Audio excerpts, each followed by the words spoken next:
In the cool shades of the bamboo grove, a delicate nest sways in breeze.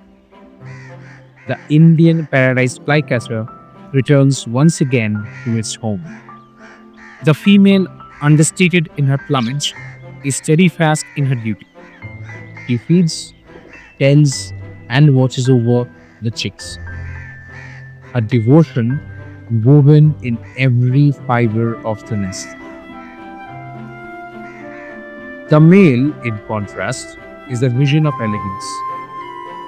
Long ribbons of white streaming behind him. His visits are rare, yet when he alights at the nest, his beauty alone commands the forest's attention.